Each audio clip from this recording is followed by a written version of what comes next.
second. This is the BAM Podcast with Malcolm Springer. The BAM Podcast is brought to you by Huck Hats. Huck Hats are individually created and never duplicated. Huck Hats are custom, high-quality hats made in Franklin, Tennessee. Go to huckhats.com. For a discount on Huck Hats, type in the code 10, and that way he'll give you 10% discount from hearing that on our podcast. Mills Logan, how you doing? I'm good. Thanks for having me, Malcolm Springer. We're in the middle of talking, and there you go. No, I think we're going to do some SM7s in here and stuff like that. But I think because you hear the pop, but I put that stuff through ozone, and it freaking just knocks it out. Yep. So how you been? Busy as hell. Man, you're always busy. I'm glad to be because it sucks when you're not. It's either work or die, right? Well, man, I want to talk about your career up to this point before the Atmos thing, because you know the podcast is really because I know you're on the front lines of the Atmos thing, and you're, I mean, you're one. Okay, can I use the word pioneers? But you are. Sure. But you're on the team of people who really got this shit going, and right. You know, I got to be on a couple of those phone calls. I was like, man, I don't know what the hell they're talking about. Hey, well, you and me both. At first, we didn't know. We were just. It was the Wild West. It was the new frontier. And 3 years ago at Atmos, nobody knew what Atmos was 3 years ago. I know, and you know what? There's still people out there learning, I think. But boy, a lot more know about it now than they did 3 years ago. Oh yeah, a whole lot more. Yeah. We'll talk about, but I want to talk about though your career before the Atmos thing. I mean, we were talking about the Toby Keith thing. You worked with him a whole lot, didn't you? You've done everything. Pretty much everything he's done since about 2005. That's awesome, man. So, yeah, it's been a wonderful ride with him, and he's the nicest guy in the world and very loyal. Hence the reason I'm still making records with him. It's so funny. This is off the subject, but I gotta say it. I use him as an example to my country artists all the time. And that is, Toby Keith to me is a guy who comes out like every time he comes out with like, you know how a football team will do an onside kick like on the very first play of the game? That's that guy. He's that football coach, isn't he though? Yeah. He's like that football coach that like goes, okay, onside kick, first play of the game. It just just run it back. You know what I mean? Or, okay, first play of the offense, we're going to do a flea flicker. Yeah. He's that guy. No, he's got his scores, and freaking everybody's going. He's got his own way. Everybody's sitting there looking at the scoreboard going, can you believe he just scored? I love that about that guy, though, man. I would love to talk to him one of these days. Maybe have him on here because, man, he really impresses me. Like, he has no hope. He's just worried about winning. You can tell he's one of those guys like you wouldn't want to get in a pool game with him and lose, you know. I'm one of those guys too. Well, and he's just got his own way of doing things. He doesn't live here in Nashville. He never has. And really? He lives in Moore, Oklahoma, and that's where he's from. And he's always done it his way. And he's got awesome stories about like singles being released and the label wanting to do one version of a single. And it didn't fly, and then he said, "Well, let's do the song I want to do." And when he does it, it was a big hit. I mean, he's and he knows. I mean, he's a smart, super smart business guy, amongst being a great singer and a great songwriter and a great performer. Now, was he part of that music mafia thing? Was that he wasn't part of that? No. He just really has kept himself out of this part of the world and just stick to his home thing. That's crazy, man. Yeah. Actually, that's so honorable if you think about it, because so many people move here and get lost in that whole thing. Oh yeah, no, I think he's a very focused person on what he wants to do, but I started with him right when he started his own label, Show Dog Records, and I've been with him since the beginning of that, and we had a bunch of number ones together, the first. Wow, what was your first number one with him? You're talking to Mike just a little bit. Well, it was a little too late that Laurie White produced. I think technically that was number 2. I'm not sure if it went number 1. Maybe it did go number 1, but it was a big hit, and that was it really. And we were like, oh wow, this is great. And number 1 or number 2? I mean, what are you talking about? Yeah. It did great. It did great. So, and then we had probably a half a dozen or more after that. The following several years. So. He has had a really Red Solo Cup. Who knew? Yeah, who would have thought that was so big? And he had been sitting on that song for a long time, and the Warren brothers and the Brett and the Beaver brothers, they wrote it, and he would sing it, he would hum it like at a sound check before, if we were doing like a live recording of something or whatever. I'd hear him just going red solo cut. I'm like, what is that? And I remember the Warren brothers asking me, say, hey, do you know if he's going to cut that? And I said, well, I hear him hum it all the time during sound check. And then when we cut it, I thought, well, this is the funniest thing I've ever heard. What a brilliant song. And they didn't even release it as a single. They said, we're just going to put it on YouTube and see what happens. Well, hell, the rest was history after that. Right. You know, it blew up and kind of became a cultural movement of sorts. That's ridiculous how that thing was a cultural movement. It's huge. It changed. And that's the thing, is like, call Toby Keith a country artist all you want, but actually, man, he's a pop artist. Yeah, and he's he can do Pop culture, some of those songs. Really, too. Some of those buzz songs that he's done are absolutely hilarious. So I have to ask. I mean, because you've been a friend of mine for a while, but I've never asked this question, because some things you just don't ask your friends while you're just hanging out. I just want to know. So did you cut the song "I'm Not as Good as It Once Was"? No, that was Julian King. That was right before me. I had to ask. Yeah. I had to ask. Yeah. It's one of my favorite ones of his. But like I said, It's brilliant. It's brilliant. It's You know? always let's go out there on the field and let's onside kick the first play, or flea flicker the first play, or end the round, some kind of crazy play, and scores. And then everybody's just sitting there and all going, wow. So I want to talk to you though today about the Atmos thing, because this is a little world. Okay, so listen, I tell everybody we're just geeks, either in tattoos or long hair. Total geeks. We're total geeks. But to the people out there that don't know what that is, what does it stand for? Because I've heard it was atmospheric. Actually, ATMOS. I don't know what it stands Is that for. atmospheric? I don't know. That's a good question. But it's trademarked by Dolby. It's just I've always just called it Dolby Atmos. I don't know if it stands for anything. I've seen It's funny. I've seen tracks listed in the Pro Tools session that say Atmos guitar, and I'm like, are they recording this for this, or does that mean atmospheric? And that was the question I never quite knew. But I've seen that late on a few things in the last couple of years. I'm like, Atmos guitar, is that atmospheric, like a spacey type guitar? I don't know, but it sure works good in Atmos, you know. Well, it's changed me as a producer.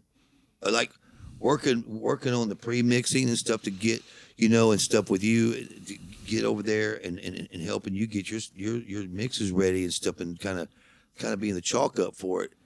For me now, like when I just got through producing the big single that's going, well, I say it's big, it's going to be big, on Josie Scott, Evil Knievel's the name of the freaking song. Nice. Oh, it's going to be huge.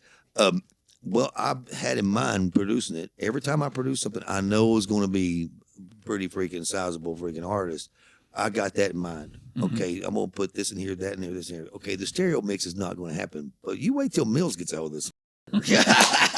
Well, No, I'm serious though, because it's like the and also the drum tracks too. I got in mind, like I keep in mind, because this isn't going to be. So I'm always printing all the samples, printing everything, so that way you'll have a better full control. And that way the engineers out there that are familiar with Atmos, I would prepare myself for that format, wouldn't you? Right. Oh, absolutely. I mean, it's ever since Apple announced their spatial audio thing last June of last year, 2021, everything changed, because we were all kind of under the radar back when you were pre-mixing stuff for me and for Universal. It was a little bit under the radar, and now, as of last June, it has exploded because a major streaming player got involved. Do you feel, before we get into some technical things, do you feel that this is going to? Do you think it's going to change everything? I think it already has. So if your band isn't mixed in Atmos, you have less of a chance. And I've tried to tell my manager that the other day, but it's Jeff Hansen, and I'm trying to tell him, man, listen, we need to get some of these bands that you're managing in Atmos, and get it mixed that way, and try to get where we're ahead of the game. Because, okay, I have to ask. I know you may not even know it, but does your name get on a list? Well, on like Tidal, for example, the music streaming service Tidal, they have a credits section on the song or the record where you can click on it and see all the credits. The producer, the engineer, the regular stereo mixer, the immersive mixer, as what we're called, And Immersive mixer? Immersive mixer, yeah. Wow. And because they call it immersive audio, any kind of multi-channel surround, whether it's Sony 360, Dolby Atmos, there's a few others that I'm not familiar with. They call that immersive audio. Okay. And Tidal has the credits on there now. Apple, if they have them, I haven't found them yet. Okay. And I've been looking for them, but I have not seen. I don't think they have the credits available, but Tidal does. And Tidal, see, I gotta get that streaming service. It's they're small. They're not as big. I think it's Jay-Z and those guys. Oh, I do have that actually. Yeah. Okay. And it's really good. And it's they've got a high res version. Their premium version's about $20-something a month, and I subscribe to it. And so you can look up the credits on there, and that's how people find out who's done what. And but I like that. I like that they have that. I wish they all had that. Yeah, I think it's kind of that breaking Spotify doesn't have the mixers credit on there. Well, they don't have any high res. They don't have any Atmos on there, but I'm hoping they do. Well, maybe they'll switch their thing because they're going to have to switch their game to keep up because people are going to get wise to that. So how do you know how? Like I've heard rumors how the Atmos thing came into. I've heard Elon Musk even had something to do with he made an announcement that he's going to put the system in his cars or something like that. Is that true or is that bull? Well, at NAMM last year, I believe it was 2021, right before Apple went public with it, Dolby owns a couple of Teslas with Atmos rigs that they built themselves. They put in. They put their own Atmos system in there. And when I stopped by here, and Colin Helt, who's very instrumental in getting Atmos going, and started early on with Universal, he said, "Hey, come over and check this out."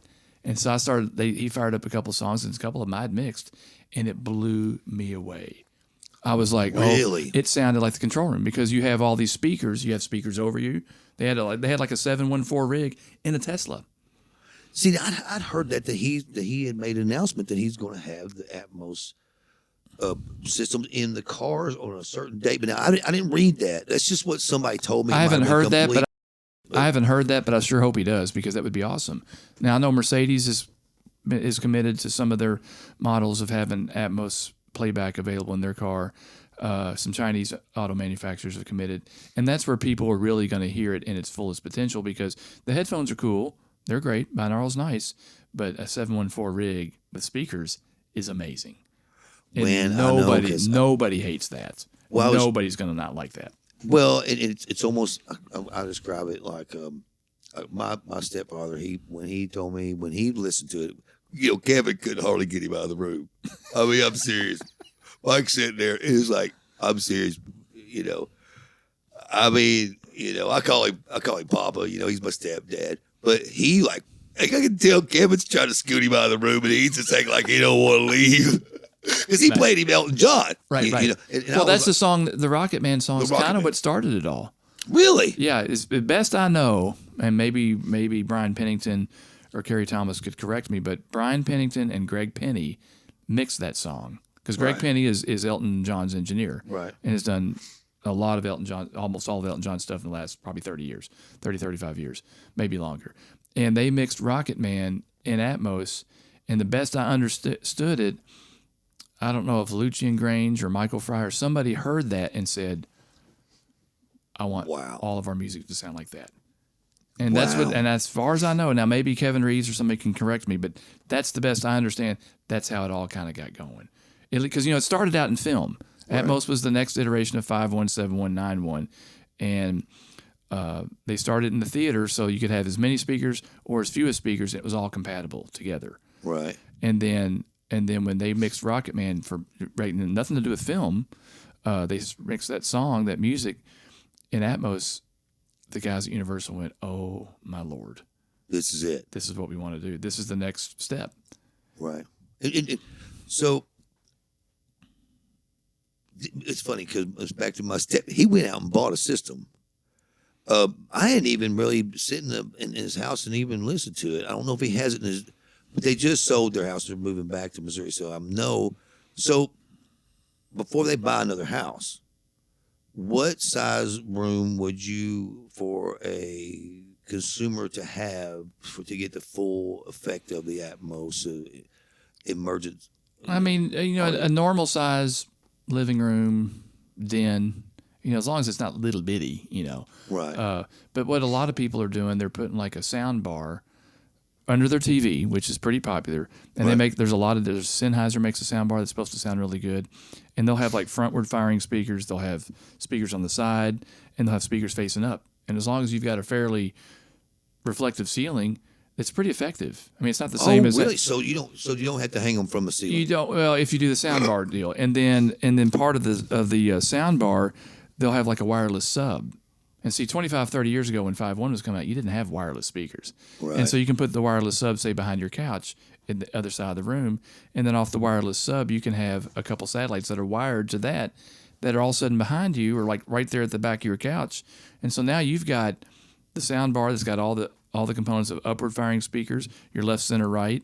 Then you got your LFE sub, and you got a couple satellites behind you. That's a really, really good start to having a pretty nice immersive playback in the consumer environment that doesn't cost but probably more than maybe a couple grand. No kidding. Yeah, for the speaker. Now the receiver, you'll have to have an Atmos receiver, and the Atmos receivers are anywhere from $1,500 to the sky's the limit. Right. Because some people, I got to have the best, and it's $20,000. But I know they were QCing a lot of our mixes there for a while on a Clips rig, and it was like a $7,000 or $8,000 rig. Now that's pretty expensive for most people, but apparently they could hear. I have not heard that rig, but they could hear all the stuff that I was doing, all the dynamic movements, the panning, stuff going overhead in the ceiling. Really? And they could hear that. And I thought, man, if they can hear that, that's awesome. So let's get to the technical part of this, okay? So when you mix into Atmos, because some of this I know, but I want you to explain, because you know a hell of a lot more than me, because you do it every day. This is what you do. How many tracks are you going to, like, okay, so me as a stereo mixer, I'm mixing the stereo. It seems so horse and buggy. And I compare it. I try to tell a manager the other day, it's like, what I'm doing is horse and buggy. What they're doing is the damn space shuttle. Right. We're not taking off light years yet, but it's pretty close, man. I mean, if you've never heard the Atmos effect, guys out there, you got to try it to know it and just hear what we're talking about. It's unreal, and all these new records are coming. I remember this buddy of mine, Matt Arnett. He was also the singer in my band. I remember the day he called me and said, dude, you got to come to the house, man.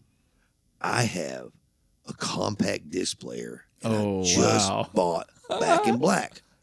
And I remember sitting on his bed, and he said, those days. Watch this.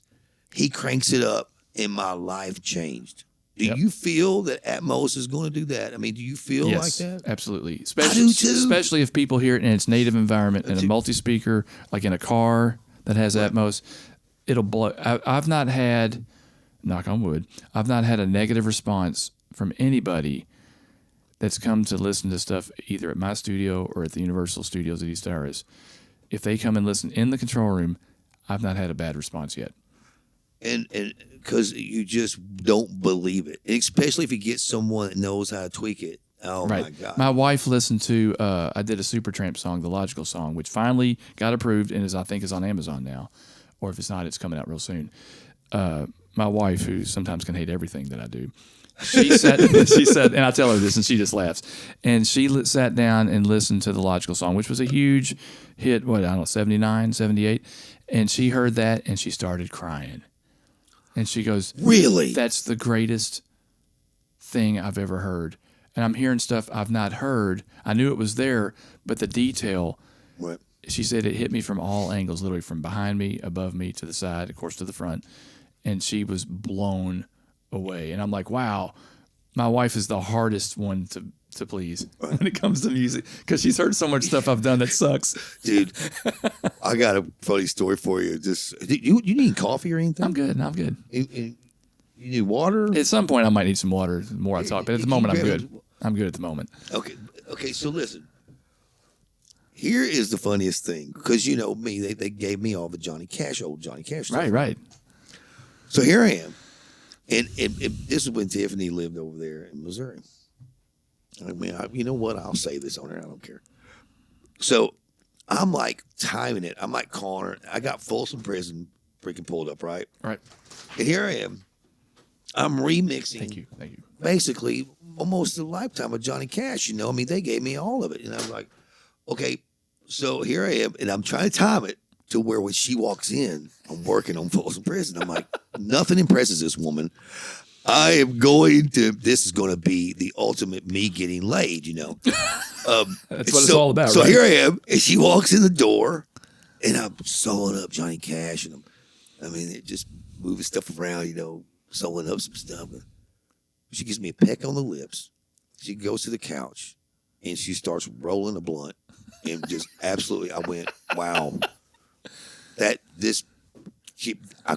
went, you're not impressed? She goes, with what? It's Johnny Cash. What are you talking about? She's like, you do big stuff all the time. I don't care about all that. The wife's the how hardest. you feel? It's like, wow. The wife is the hardest to please. No, but I thought, well, surely this will get her attention, Have you been like that with yours? I mean, you have mixed some really big stuff, man. And she's just most of the time not impressed.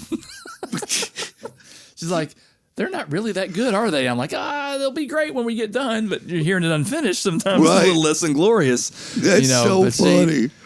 Because I've heard some mixes you put off in Atmos that just made my jaw drop. Go, wow. Mm-hmm. You know what I mean? I'm trying not to act like I'm so impressed, but dude, you're a badass. Well, thank you. And so let's get back to the technical. So how many tracks do you mix to? And is there this is for the geeky guys out there. Is there like a thing that you do to? Okay, have their stereo tracks, right? Right. Now, in Atmos, how many tracks are you going to the format with? Well, the most you can have in Atmos is 128 channels. So, oh boy! So you have a 10-channel bed, right? And that's the first 10 channels on the Atmos, the Dolby RMU, the rendering mastering unit, we call it. Those can go to the bed, and those are a little bit more. Maybe sometimes you're more static things. At least in my case, it might be drums and bass, and maybe a few other things. And then you have another 118 objects. And if you look at the Dolby RMU, when it's playing, you'll see those little green balls flying around the screen. If they're moving or sitting or just stationary or whatever. and that's the objects. And those can be anywhere in the room. I mean, you can move stuff in the bed as well, but you have more flexibility with the object. And you have 118 channels of those. So right now, bed. Jackson, if you could look up, what would he need to look up to? I just want to have a picture of it, like so people can see. Because of course I know what you're talking about. Oh, look up what the RMU looks like or something. And just look up Dolby rendering mastering unit or Dolby RMU, and I bet you'll come up with a picture of the rendering. That way he can cut it in, and I can give you a picture of it too. Okay, cool. Because I'm only people out there understand because I know that you move. That's how you get around. But now, hang on here. Now, let me get this straight. So there's another 118. There's 10 channels of bed and then 118 objects for a total of 128. And those are the ones you're flying around the room. That's the box. They can move. I call it the box. Right. That's right. Oh, cool. That way everybody could. That looks. I think I can't quite see those. A little far away. That's okay. We'll get a picture to show everybody. Yeah. Okay, so now I'm just asking you because I want to see how you do things. So.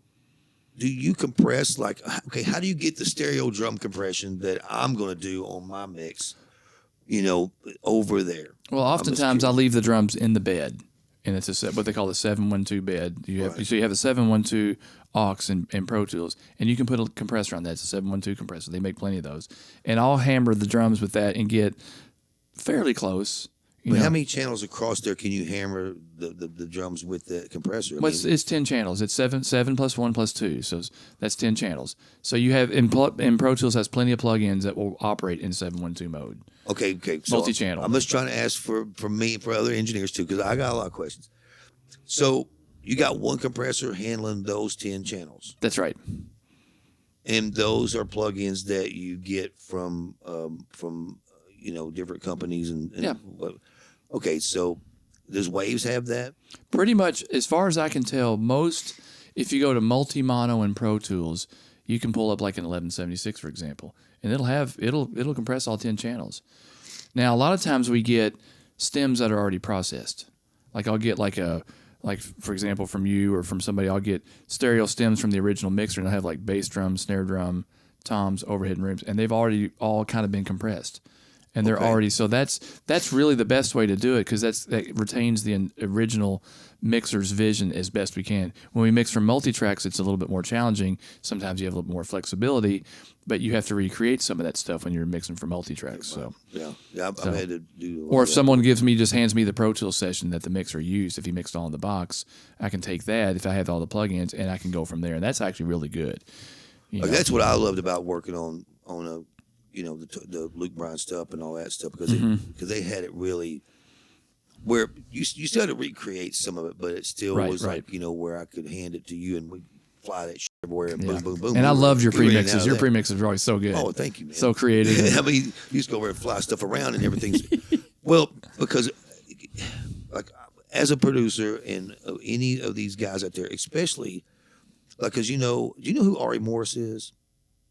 He's a good friend. Matter of fact, he was my second engineer. He was like Jackson for a long time. He worked underneath me. Now he's one of the biggest hip hop mixers in the world. Oh wow! And he just put an Atmos system in his place. He's coming to talk about hip hop mixing and stuff like that here in another week or so. I got to get on his ass because he freaking sit there and told me he's going to call me the last couple of days. He hadn't, but I know he's busy as hell. He's mixing Moneybag Yo and. He told me, he said, man, after this record, I'm taking some freaking time off. I was like, I really need some time off. He sounded so tired when I talked to him. But he did, what would you say to prepare the tracks better for what you do in Atmos, like a hip-hop mix or whatever? Is there anything that needs to happen? Like, because Jackson's a hip-hop. I've done tons of hip-hop Atmos mixes. And oftentimes, because a lot of times hip-hop artists, they'll buy their beats online, and I get a stereo track only of beats and music. And that's a little bit tough, but I did one the other day and I was really proud of myself because all I had was a stereo beats and music track, one stereo track and a stereo vocal. That was it. How do you do that? So what I did is I left the stereo beat and music track in the bed in Pro Tools and I put some divergence on it, which kind of sends it to some other speakers, but it does something different than if you just manually send it to other speakers yourself. And all of a sudden the whole music just kind of filled up the room a little bit. And then I duplicated that beat and music track, filtered everything like from 500 or 600 hertz on down off, put the Dolby panner on doing like a left-right thing, and just barely push that up behind it. All of a sudden you have this kind of, and in the headphones it sounds amazing because you hear this left-right thing, and in the control room you heard it left-right. And then on the vocal they had like a really long delay on the vocal, pretty much the whole song, kind of down there, kind of low, but enough to hear it.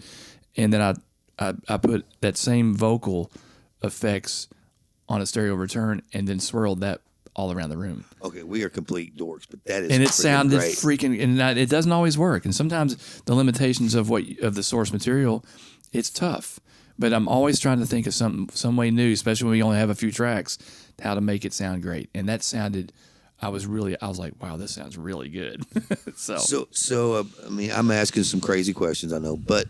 Like, okay, so those guys that do, like, when I get sent a beat, or that's a stereo beat, of course, me being me, because I'm a freaking dork, I freaking try to recreate the beat so I can throw things here and there. Right, and that's what we really always and that's want. what really should ultimately be that.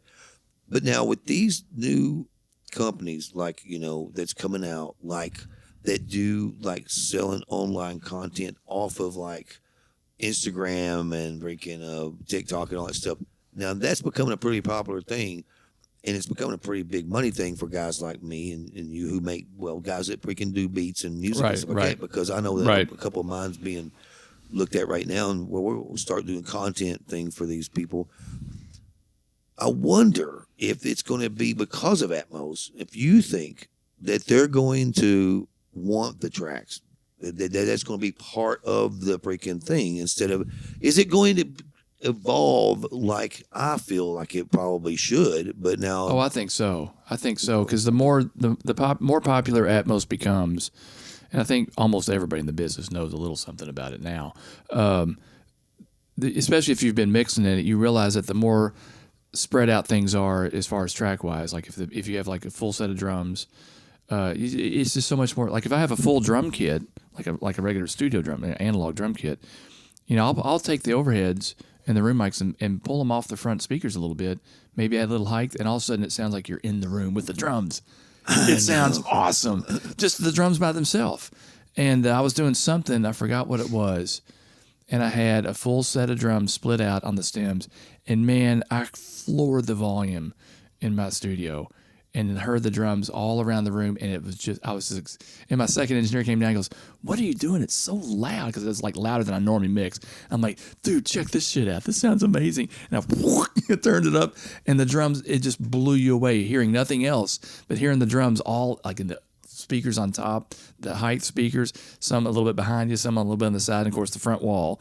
And it sounded amazing. Man, and I think the more people understand that, they'll start to say, okay, maybe we need to have more than just a stereo track of beats and music, Right. Because honestly, it'll take time, but I'm sure people are going to start to change that. And I think so too. I wanted to do, because there's so many people out there that doesn't know, and I know we're going to put quite a bit of money behind this podcast as far as like the advertising it, because I think this is something that is really so interesting. And I don't believe that we came from monkeys as humans, but I do believe in evolution. I believe women are getting hotter, and I believe men that take testosterone and work out a lot, and the HGH, you're getting stronger too. And you know what I'm saying. And music is evolving, and it's evolving sonically. And sonically in like the greatest way that people have not discovered yet. And it's like it's almost like I'm waiting for Atmos to go viral.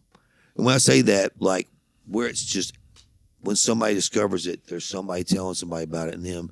Well, and think about it, that's the first time. At least I've been here for 31 years in Nashville making records, and think about it. When's the last time another format of music came out that took off like this? Well, see, me and you were kids. And, I'm older than you, I know, but one thing, we're about the same age. Yeah, I think so. What's a compliment, man? So when we started, remember when Quad, we were like right there at the end of the Quad. That's right. Our beginning was at the end of the Quad thing. That's where everybody went, "Oh, this is bull." Yeah. We're using the Quad buses to do a parallel compression. Exactly. That's right. Because there was plenty of consoles back when I started that still had Quad buses on them. So everybody took the SSL and switched to the back buses and front buses, and then ran it out of the patch points into the compressor, out into two separate monitor faders, and that was solved. It was like, okay, well, I ain't got to afford that. And I don't know why everybody used the back buses, and I still to this day I wonder. It was just convenient, right? Well, it was right there. And it was kind of like what I'm saying about, it was just a viral type thing, but it wasn't like all these engineers started using the back buses, and we were like on that when we learned from those guys that did that. And the whole mono room getting compressed or whatever. That was a happy accident. Through the freaking stereo compressor of the SSL. That's right. And, that was our thing, and we printed that, and, and we only had so many tracks. We had to worry about how we were going to stack this guitar part on this or punch in. You better not miss that punch. That career's over with. I pull up a ton of old multi-tracks that have been transferred to Pro Tools, and it'll say like guitar. Then there'll be a background vocal come in right after the guitar part ends, and then back to the guitar, then back to background. Because they had 24 tracks analog. And only the really, really fancy studios had two 24-track analogs. I know. So you didn't, like I did some Lionel Richie stuff, and they had two 24s, 48 tracks. And that's a lot of tracks. Even by today, that's a good Right, it's a lot of tracks. But everything on there was still some stuff where there'd be a vocal, and there might be something else for a second. Of course, now we just separate in Pro Tools immediately. Because they're sitting there automating on the console. Or sometimes not, or manually with their hands, and you have two or three guys at the desk. Oh yeah, I guess that is because Lionel Richie was before automation. Really took off. Well, that would have been the song I did that I don't think ever got released, but was like '83, All Night Long. That song, amazing song. All Night Long was a huge hit. Yeah, it was a huge. I think that was '83, and it sounds. Once I kind of got everything up and going. It sounded amazing. Really, I bet. 2 tracks of percussion, played all the way through, all that percussion on 2 tracks. Who recorded? Who was the engineer? I'm not sure. The track sheets didn't have all the information. My guess is that, or what I heard, maybe it was Umberto Gatica recorded that. It sounded tremendous. Oh, I don't know why I had Al Schmidt in mind on that one. But I'm not 100% sure on that. I don't know that for sure. I know that he's on Mr. Al's freaking, Wikipedia as being one of the people that he recorded. And it could be. I know that he was more famous for Jefferson Starship and who else? Anyway, it doesn't matter. We won't talk. Al Schmidt is one of my heroes. Oh, I got to meet him. You did? I did. I was in New York looking for a room. We were looking for a room to do the Gosh Street Wine record in. And we were going out all these rooms. We were at the power station. We're sitting there. I'm sitting there in the freaking lobby with Lo Faber. And he come walking by. And Like, hey, it's I'm Al like, Schmidt. I'm like, Al Schmidt. And he turns around. I was like, man, dude, it's such an honor to meet you, man. I've read all about you. I know everything about your career. He goes, well, why don't you come in and if you want to come in and watch me work for a while.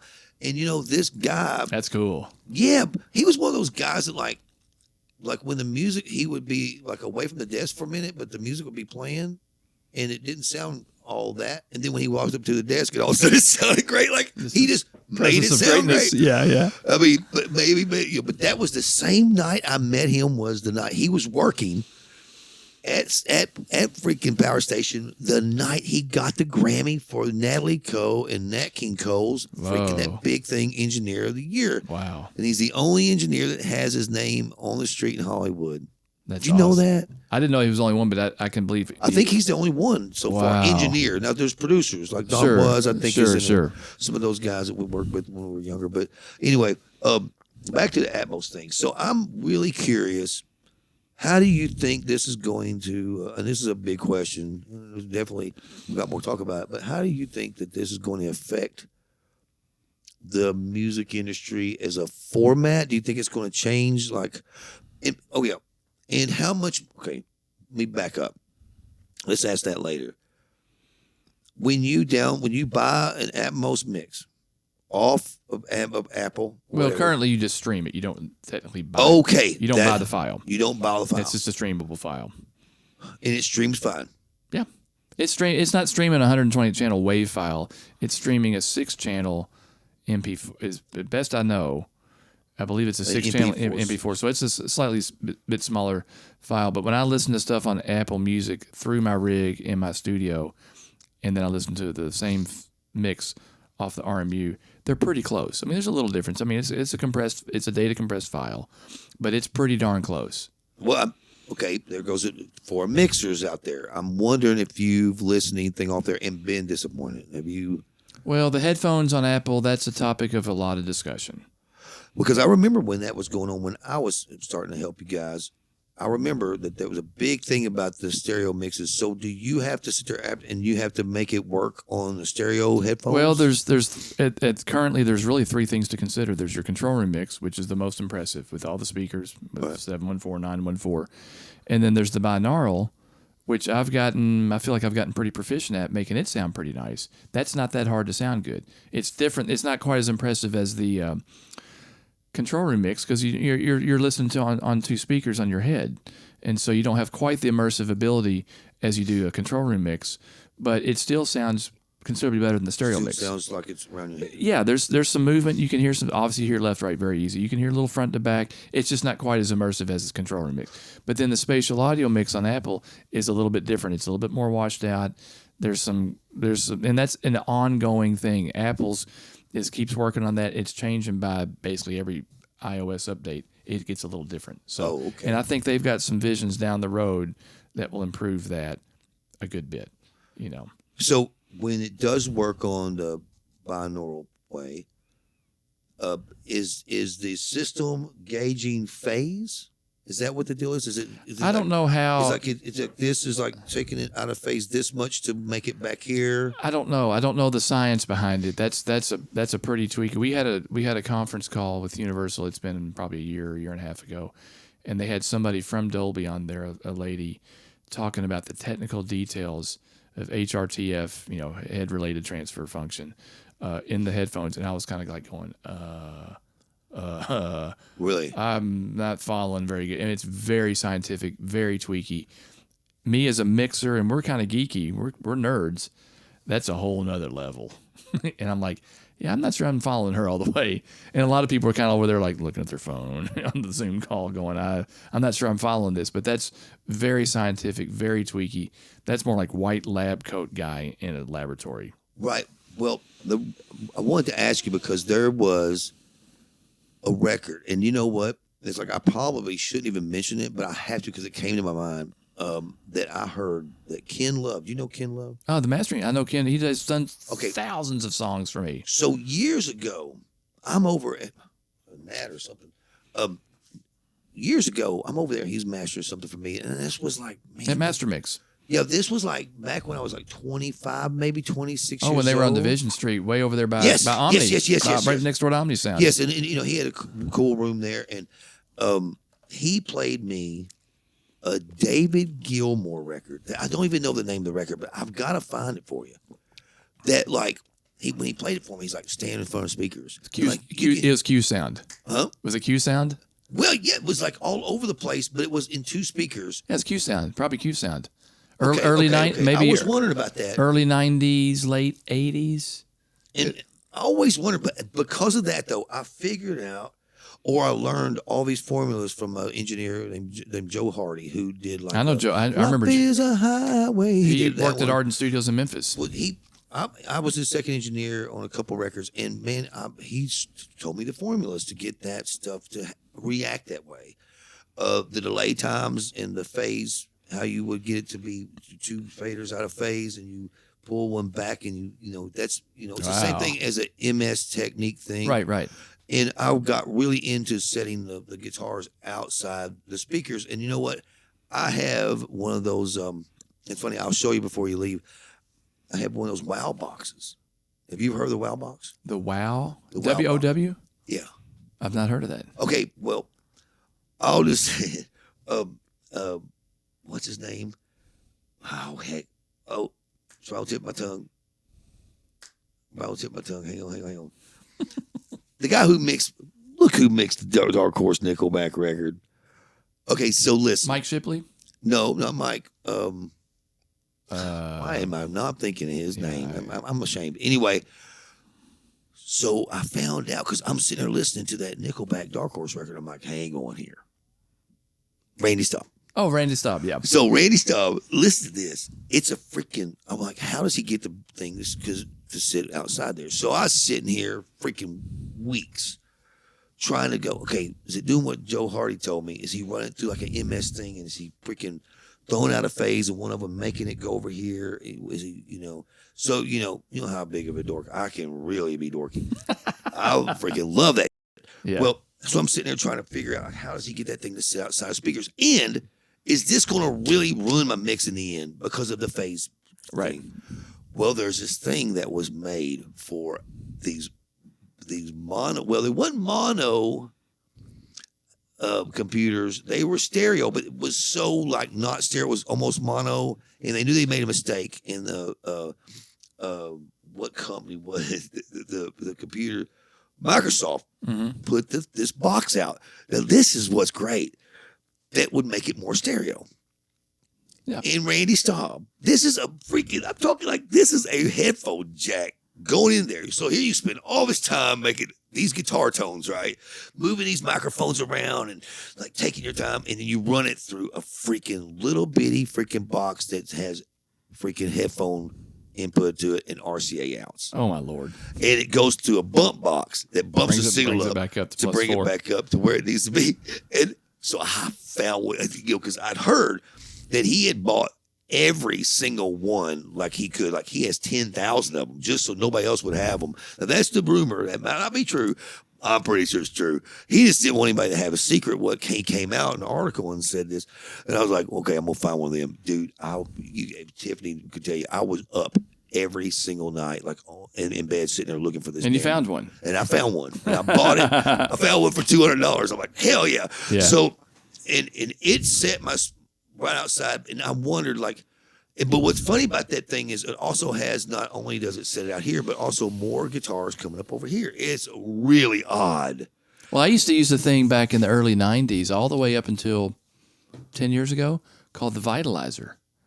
Oh yeah. And it had some sonic max. Yeah, and to make it more stereo. I didn't use the EQs in it. Kind of like it had some EQs, kind of like a BBE. Remember the BBE? Hey, Somebody brought me by a BBE the other day, and I haven't hooked it up yet. And I never really cared for those. And I didn't like the EQ in this thing. I can't remember who made that box. It'll come to me.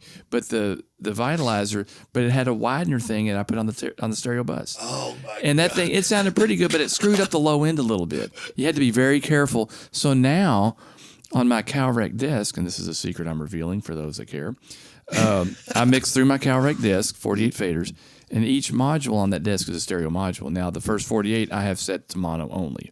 But then I have four, because it's a broadcast desk, I have 4 stereo buses on it.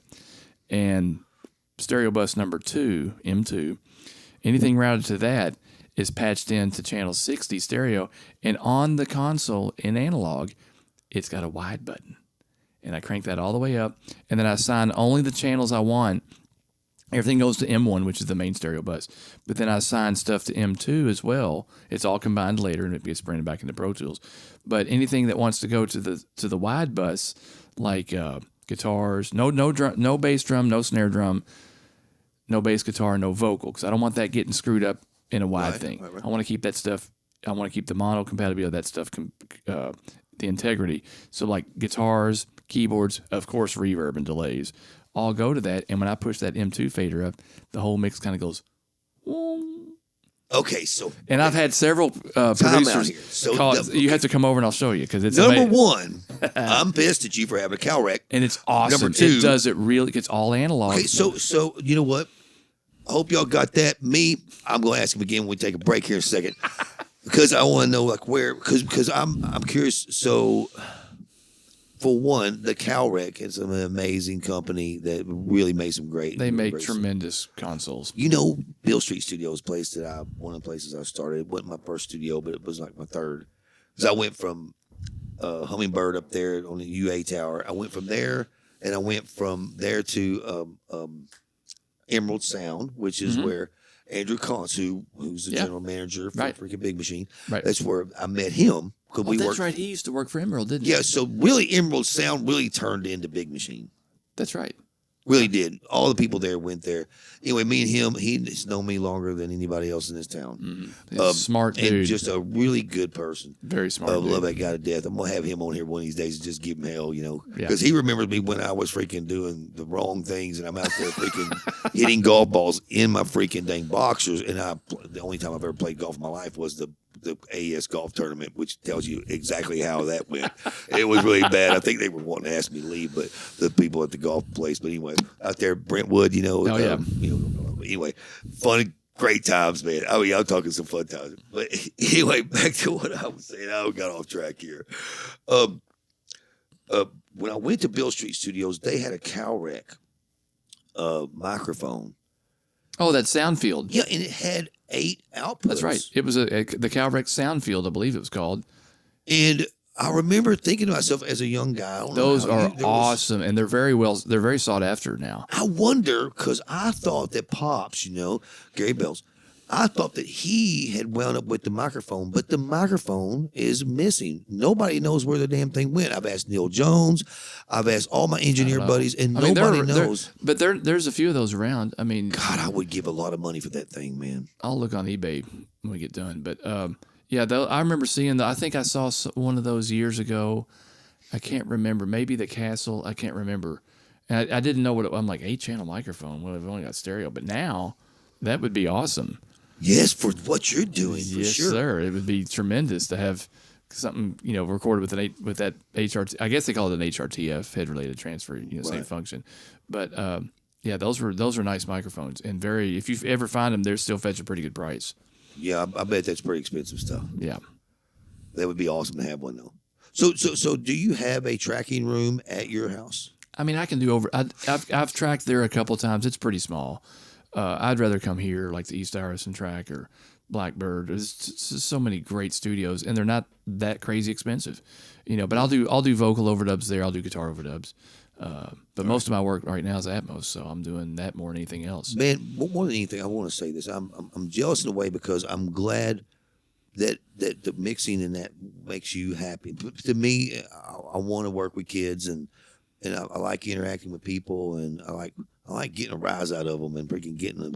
Well, and I enjoy all parts of making music as well. Yeah. I know, but I'm saying though, you're pretty content just sitting in a room making shit sound badass, and that's awesome. Because I mean, to me, I'm jealous that I can't be that, because I remember I went through some really bad depression when I was doing that, and I think Kevin knew that too. And I just was not happy. I want to be able to be there right face to face with the artists, and I'm more producer type. And It's social. It's a social situation. Well, man, I always say this. I always say you're one of the fighter pilots of the music industry. You know what I'm saying? It's awfully nice for you to say thanks. But no, that's what mixers are. Pro mixers are. They're the fighter pilots. They're the guys going in there and freaking shooting and killing people and freaking making sure everything's cool. And I like being the general that's on the ship, man, just going, man, you guys need to get y'all's ass to work. Get to work. I'm sorry. No, but I do love mixing sometimes. But when it's really organic and really like more my era music, which is the 70s, of course. But I do like mixing and stuff. I love mixing Josie Scott. But I'm saying, though, you're a mixer of all trades. You mix freaking hip hop, you mix freaking country, you mix. Heck, I remember when you mixed. You were mixing. What's his name came over there, man? Hang on. Who was it? You were mixing. Freaking that metal. Iron Maiden. Megadeth. we redid Rust in Peace and Atmos. That's right. That was a freaking blast. And I remember you being excited about that. And I remember you were nervous about, Mustang coming in, didn't he? He was super cool. He was way cool. He sat there and he listened, and his engineer had to kind of explain to him what it was, and I kind of explained to him. And he's got this kind of frown on his face. He's sitting there, and he's kind of hunched over the desk, and he's kind of listening. And I'm like going, I can't get a read on this guy at all on whether he likes it. He's just sitting there and he's kind of got this scowl on his face. And the song, it's pretty cool sounding in Atmos. Right. And the song ends and he looks around and he goes, and I'm like, oh God, the silence is deafening. And he goes, that's pretty cool. I was like, woo, that was close, man. Because I didn't know. And then we had some tweaks. He had a few tweaks, but they were fairly straightforward. And it was a blast because we had to recreate those mixes because there were no stems. And that was all, what's his name? Mike Klink mixed that. They were awesome because the way they tracked it, and when I started to recreate the original mix, it wasn't that much different. I just pushed up it still took a day a song, but basically once we figured out what guitars were playing and the correct vocal, because we just had raw multi-tracks, 224s, all that stuff was on 224s, but it wasn't fully it wasn't all 48 tracks. It wasn't fully populated. And they had recorded it pretty much the way they wanted it. Because once you got everything, once you figured out who was supposed to be playing, what wasn't playing, extra guitars that weren't used or the wrong guitar, once we figured that out, and the track sheets had great notes on them. They had photocopies of the track sheets all on the computer. I hear that about that guy. And then once we figured that out, you just kind of pushed the faders up, started moving some little EQ, little compression, but no crazy like Chris Lord-Alge kind of where they really manipulate the sound in their own great way. It was not like that. It just kind of push it up and go, oh shit. This is the sound of the record. And it's just careful balancing of the faders, make sure the pans are, all those little things made a big difference at that point. But there was no like tons of compression here, tons of little parallel compression on the drums, but not tons. And I'm like, wow, this is really, really well recorded. And Mike Klink was the engineer on that? I'm 90% sure. He didn't produce it though, did he? I don't know. I was wondering how he got the Guns N' Roses record because that'd be probably how. Yeah, because Rust in Peace was 1990, I think. Right. And I think Guns N' Roses was right about that time. No, Guns N' Roses was before. Was it 89? Well, no. Maybe it was 89. I don't know. No, they had to be before I was out of high school because my band in high school was playing. So that was 85. Oh, it wasn't that early. What? 85. Guns N' Roses? Guns N' Roses? Guns N' Roses had to be. No, I was out of high school because I graduated in 87. Really? So maybe I was out of high school. Yeah, I think it was right before. It was either 90. Can you see? Can you see? I just We gotta appetite know for that. destruction. Yeah, I want to say 89 or 90. That's my Wow. guess. Okay, well, man, you know what, man? That was their first and best record. Axl Rose. There's a whole nother discussion that we won't talk about today. I produced for Tom Zutaut, who was an A&R guy. And my first record was production. So I learned all about how it was done. And most of the freaking, all that thing, what was it called? Use Your Illusion 1 and 2. Most of that was recorded during the first record. Oh, wow. Interesting. That's why Clink went ahead and got the second record too and all that. But, well, hey, I mean, the damn thing was freaking, I don't know, 14 million deep before they even started the freaking second record, which is unheard of. It sold and stuck. But most of those ones that sell real big like that, they don't stick. You know, you're like, right. No, they went on. They went on and did pretty good for several weeks. Maybe awesome. But anyway, I was just wondering. Do you know what year? Oh, 87. Wow. I was off by 2 years. Sorry. Well, I can't believe I was freaking getting out of high school and that thing was going. But anyway, so I guess the record was probably made in 85 and probably hit in 87. I don't know though. You know, that's how Matchbox 20 was for us. I mean, it was, you know, me and Archilla worked on that. I think in 93, 94. I think didn't hit till like 96 or something like that. And they did a ton of stuff next door here after that. Oh, I know. Yeah. I came over to see Rob when he was here working on the second record. I didn't work on that one. I worked on that first when I was second engineer. You know, Greg Archilla. Do you know Greg? I know of. Yeah, I met him. I used to meet. Awesome I met guy. him sometimes. I met him on more than one occasion over at Quad. He used to work at Quad Studios a lot. Right. Well, I'm gonna have him on here too.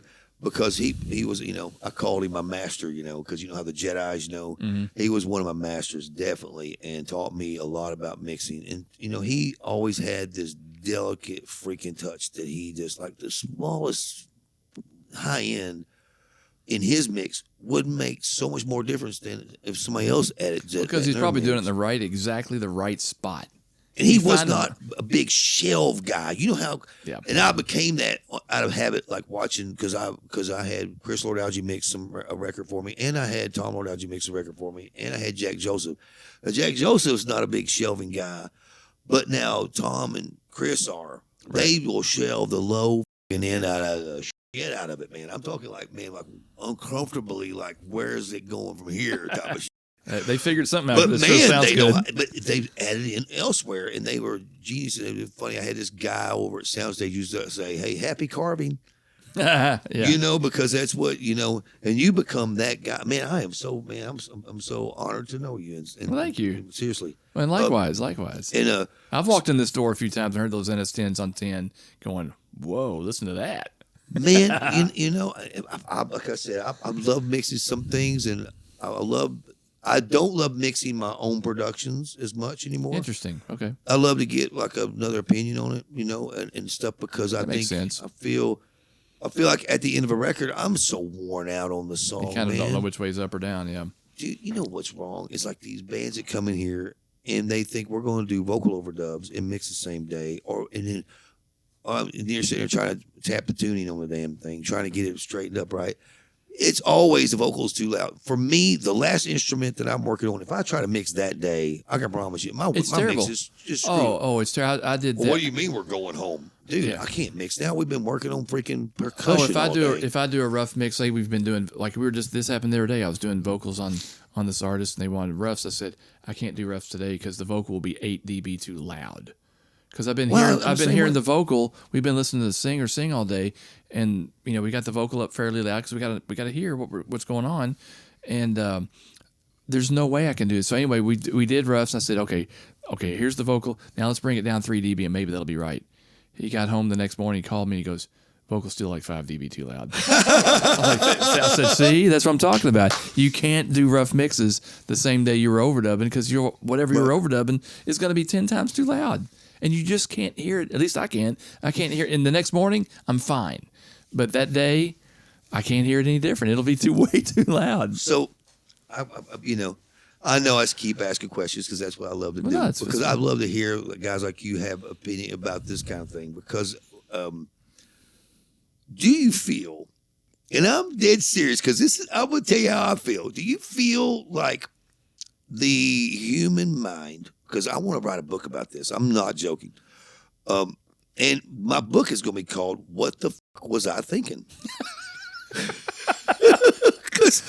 Don't worry, we beep all that stuff out. But the whole thing is like because of how you're like, those days when you like, now that we're older and wiser, you get that mind gets trained and knows when it's tricking you, and you step away from the box, and then you go shoot a hoop or two or go watch whatever for a second and give you that 15-minute break that you need to go back and get a realistic view of what you're really mixing. Oh, yeah. So here's what I think, though, that some of the records back in the 80s that I thought sounded incredible. I'm like, dude, I'm not going to make any names because that might insult people, that I thought were incredible sounding records. Now. And I'll go, dang.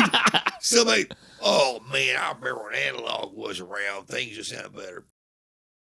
You hear some of the freaking, there is stuff like Johnny Cash, that people were, that I know some of the engineers that recorded, dude, that was recorded so amazing that there's no way in hell in trying to mix that damn thing to give you guys over. There was no possible way that I was going to beat that. And I tried. I was saying, what? They run the damn thing. But I'm saying, in general, though, do you feel like the human mind, like that the 80s is a good example, replaces things that you thought sounded good and your mind made up, filled in the rest of the blanks? Oh, absolutely. Like, for example, I don't know, 10 years ago, a bunch of classic rock tracks, multi-tracks made it out on the internet. And one of the big ones for me was Boston's More Than a Feeling. I've got all those multi-tracks on my computer. Oh, wow. I'd like to have those. Man, and I'm like, oh, my God. I'd listened to that growing up as a kid from a year or two after it came out. And that's imprinted my head a certain way. And I thought, I'm going to remix it, and I'm going to make it sound way better. F*** that. I couldn't even get close. Oh, really? Oh, I thought I'm going to make this because, those mixes, they are what they are. And we always thought, as a kid, we didn't know any better. But as I got older, I thought, these kind of sound a little frumpy. I'm going to make the drum, pump up the drums a little bit. You can't, because your brain, your ears. So you really do feel that they sounded great back in the day? I did. And I thought, well, I can make them better now because I really, we've got that's interesting. We've got all this. We got Pro Tools. We got all this outboard gear. I can make these drums sound way better than when they mixed them in 1977, right? Wrong. Impossible. Oh, I totally agree with that. One little thing out of place, and it's like too much drums, too much vocal, not enough vocal, too little guitar, sucks. Everything, because we've heard it a trillion times that way, and it's like, it has to be just like that. Right. And I just gave up. I'm like, I don't know what to do. So you're saying, though, your mind does fill in the blanks and make it a mix, and you're not ever going to get out of that mind thing. I guess because I've heard it so many times, that same mix over and over and over. I can't, anything different about it sucks. And that's when artists go back and redo their own songs 25 years later. Like, I think Sting did that. And he redid some of, I can't remember what songs they were. I can't remember. And I remember hearing it going, nope. And they had another one, nope. And every now and then, I'm like, and this is the original artist doing it. I'm like, I've just heard it so long that way, you can't change it. You can't change it, Like trying to mix 10 Sumner's Tail Over would be a nightmare to me. I think maybe there were some songs on there he redid. Oh, really? I think I need to verify that. I'll find out. It's funny, I was just listening to that's that such record a about great, 2 or 3 days ago at the house because I play stuff legendary. like that for my kids to hear, so they will know. Like 7 Days, but on 10 Summer Tales, unbelievable. You got Vinnie Calhoun doing this freaking amazing groove that's like so not right, and that's all Hugh Padgham that recorded and mixed that. Bad man. Was. See, now those records wasn't disappointed in. No, but now some of the records, man. That I freaking could. Okay, I got to say this before I forget it because I have to say this because I don't know about you because I think that I was the one that freaking warmed up for you on the freaking Steve Miller tracks. And I did that most of a few of those. How in the hell, dude, when I pulled up those tracks on Steve Miller, I was just like, how the hell did they get it to sound? Who the hell originally mixed that record? And I should have looked it up. Was a badass because those tracks were not all that good. You know what? On one of those songs, I can't remember which song it was. The Joker. And I can't remember. It was one of his big hits. What was wrong? There was an inherent flaw in the way the drums were played.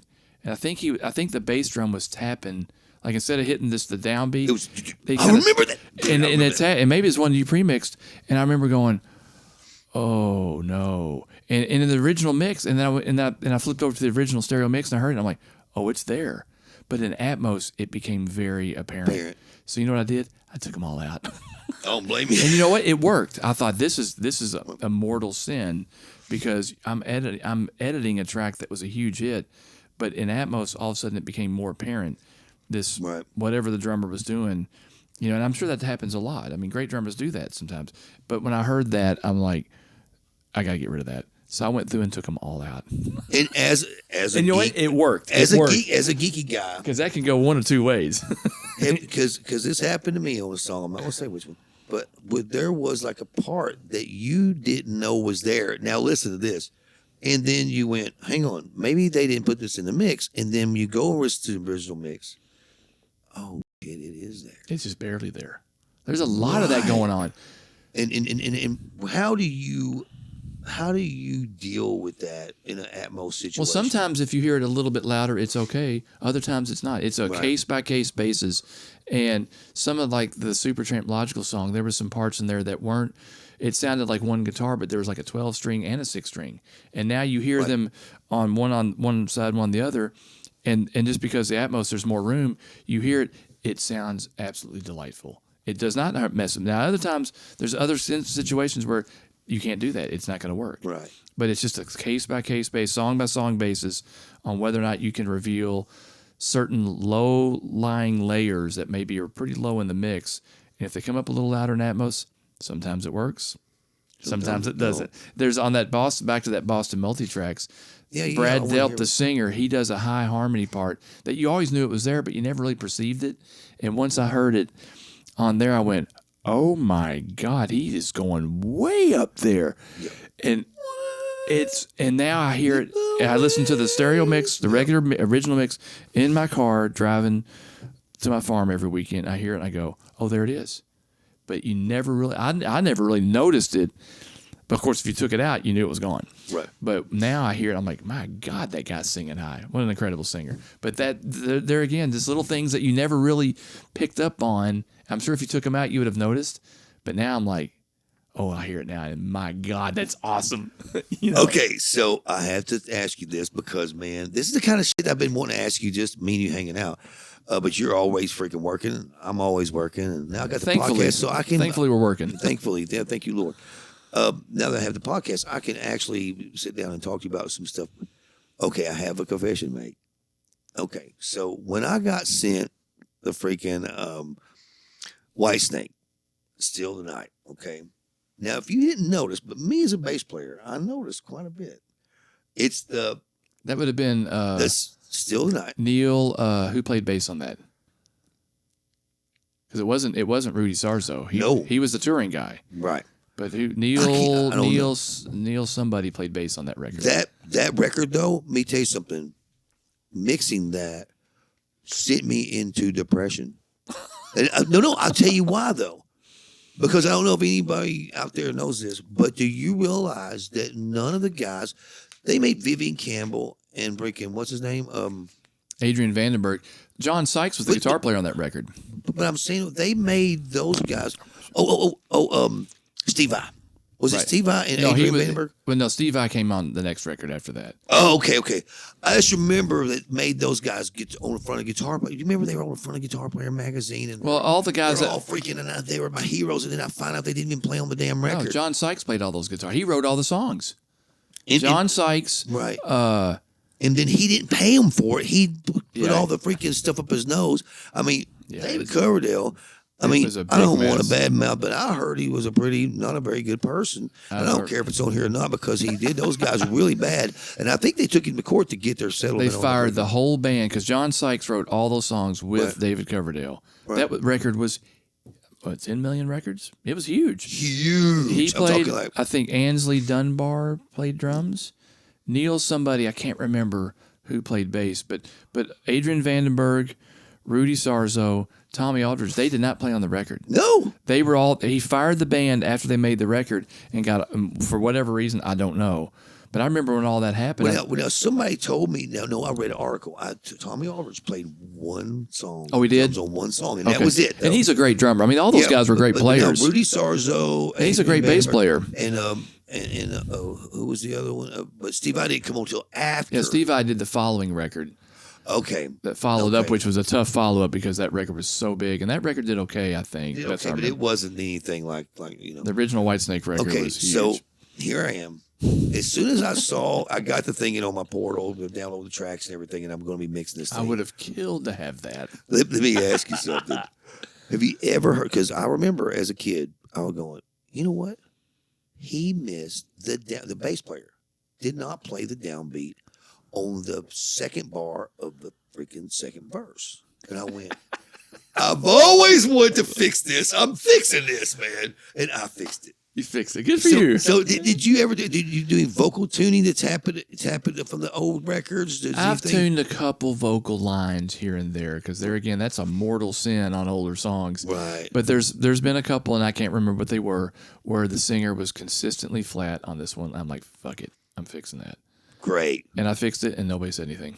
I fixed it, but I fixed a few things. I try not to do too much of that because obviously some of the charm of those older records are in the shortcomings of maybe a performance or a mix or something. But if there's a glaring error, and because sometimes Atmos will reveal the error way more than the stereo mix did. If it's revealing the error, then I feel like I got to fix it. Okay, and I'm sorry, I just keep asking crazy questions. But now, have you had what I had some of the Creedence stuff come over, and there was a tambourine that was completely missing. I mean. It was an obvious track missing, and I could not find it. And I remember calling Kevin, going, "Hey, I'm not going to say what Kevin said, but put it this way: have you replaced anything like that?" There's been a couple things, like a little hit, like maybe a percussion hit. There's some of that stuff's fairly easy to recreate, right. And it obviously if we don't have the original, you don't want this song not going out to the public because and there's been times when I've replaced things where it just wasn't there. But obviously, if it's a guitar part, vocal part, you can't replace that. You're screwed. Right. If you can't find it, you can't do anything about it. And has there been like any tracks sent to you, guys? I'm just like I'm interrogating you. I'm sorry. Where you had because I ran into something like that. And I'm not going to say what because I don't want to ever freaking the guy who recorded and produced it was an old friend of mine, and that the actual vocal comp or the thing isn't really comped, and you don't even know which lead vocal to use. And how do you? I've run across that more than once. How do you solve that? I mean, do you listen to the track? It's so hard. You have to listen to the stereo mix line at a time. And listen to your options on the vocal, and that's a real art because you got to be really careful. If it's a big hit song and the first line of the first verse is wrong, that's not the right vocal. Then you have to listen to the stereo mix, listen to the Atmos mix, line at a time, right. And it's like comping a vocal regular. It takes 2 or 3 hours. That's the biggest pain in the ass. But it's kind of cool when you can say I comped Lionel Richie or somebody like that. You're like, hey, that's kind of cool, And okay, so because it's so important to make sure the original recording is kept intact, is kept the integrity. Because if you screw it up, especially if it's a big song, man, that's it. Because I've heard some Atmos mixes of songs that I really like that I didn't work on, and you didn't like them anymore. And I'm like, I don't like that. They screwed it up. They screwed up the vocal sound. And I'm like, and it could have been the original mix that redid it 25, 30 years later. I'm like, there's several instances, and I'm not going to name who they are, but I was so excited that this band got Atmos mixed. And I'm like, great, I can't wait to hear it. 3 lines into verse 1, I turned it off. Because I'm like, you didn't capture the original. You can still put it in all the speakers and make it sound great in Atmos and keep the original integrity of the mix. You just have to be very careful. And the older the song, the bigger the hit, obviously the more critical that is. Right. And there's been times when I've heard it and gone, my God, that is the next level awesome that song could be. Right. Well done, guys. And I hear that a good bit. There's a few other times where I go, I think he missed. Really? I think he missed. And it's a disappointment. That doesn't happen all the time. And thankfully, that's more often the other way than it is that way. And do you feel that's because of the plugins, or you think because of No. I think the plugins have come so no, far? plugins are great, man. There's no reason. I tell young engineers. I mean, I mix kind of hybrid through the console and the Pro Tools. I use tons of plugins. All the automation takes place in the Pro Tools. There's no reason you can't make a great mix in Pro Tools. There's no reason. I agree. I mean, totally. I see guys like Justin Ebank all in the box, and his mixes are great. Oh, you know, God. I mean, Mike great. Shipley was, before he died, he was back and forth.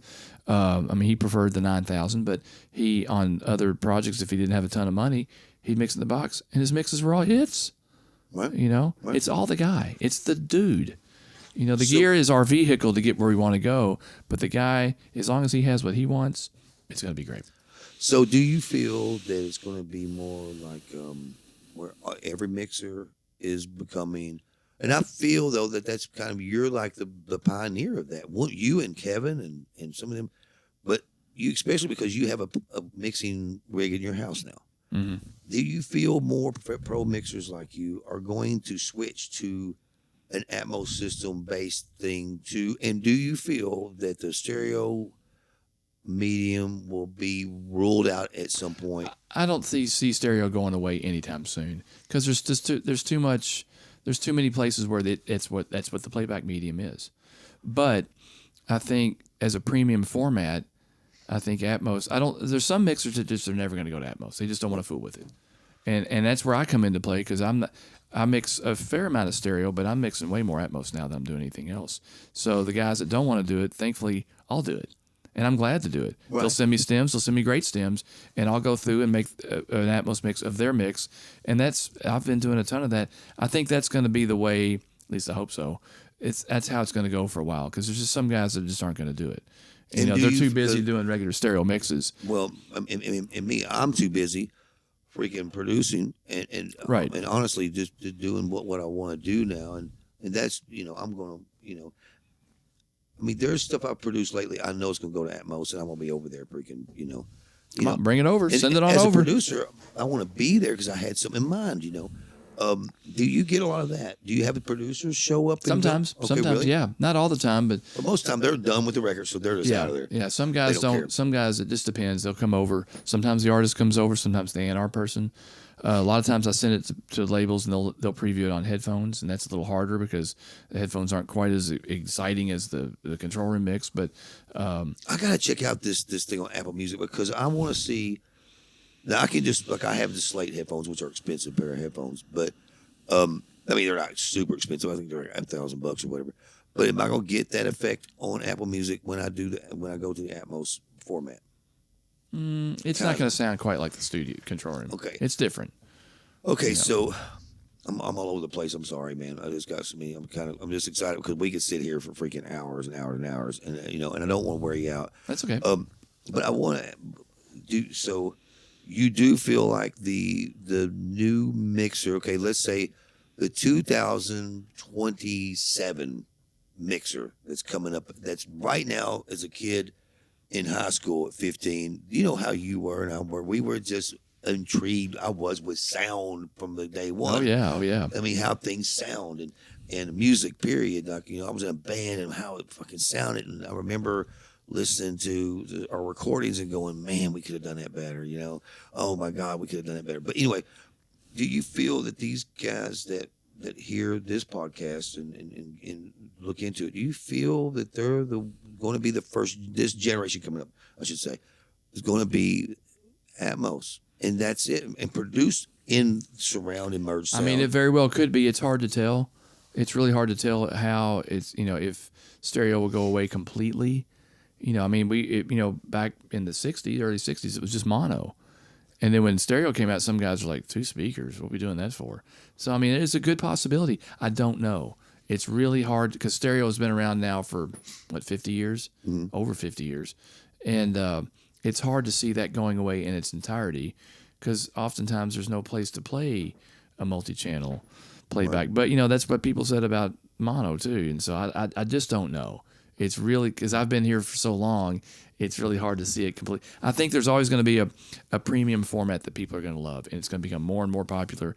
And as it gets in the cars, that to me is going to be the big changing point where people are going to be able to hear it in cars and hear what we hear in the control room. Right. a That's what 714 or a 914. When I heard it in the Dolby Tesla a year and a half ago, it blew my mind. I went, oh my God, that's what we hear in the control room. It's really close. And that's why I'm pretty sure Elon Musk had said that 2025 or 2024 is going to be the first year. Yeah. That every car is going to be set up for that. Yeah, and that makes total. That's not hard to do. Because he's always cutting edge and stuff like that. Yeah. But listen, I've got one more question. Okay. And I sure appreciate you coming. Do you feel like when we finally do get to Mars that they'll ever be stereo? Do you feel like, come on, man, come on. If we're on Mars, it's going to be 914 all the way. Damn it! If we can make it to Mars, it's going to be 914. Because I feel like this show, because there's building those ships to going up there. And, music is such a huge part of our culture, life, and feelings. It's like, It's a universal language. I'm going to make a video tomorrow morning of how it is in my family. Because I have 4 little ones at 10 and 7. Dude, and it's like when we get up, it's like this morning was What's Next to the Moon by AC/DC. Of course, I'm a Bon Scott fan. Oh, awesome records. Yep. And they wake up and Dad's freaking in his shorts running around the place and freaking air guitar and the freaking, What's Next to the Moon, which is kind of a bad song to play for your old lady because it is about killing your old lady and explaining to the police, thinking that, saying, well, he took her down to the railroad tracks, and she wouldn't give him any taters. So he put her on the tracks and killed her. kind of a good thing to get her going. Because I'm always playing Stuck in a Moment by U2 also because she's one of them not morning persons. So Stuck in a Moment's a really good song to, Right. But anyway, but no, music is such a huge part of our culture, life, and freaking our soul. And I think that Mars, should be the first planetary freaking atmospheric submerged sound freaking planet. Immersive audio on Mars only. Man, thank you for coming. Absolutely. I Thanks sure for having me. appreciate you, man. Thanks for having me. Appreciate you.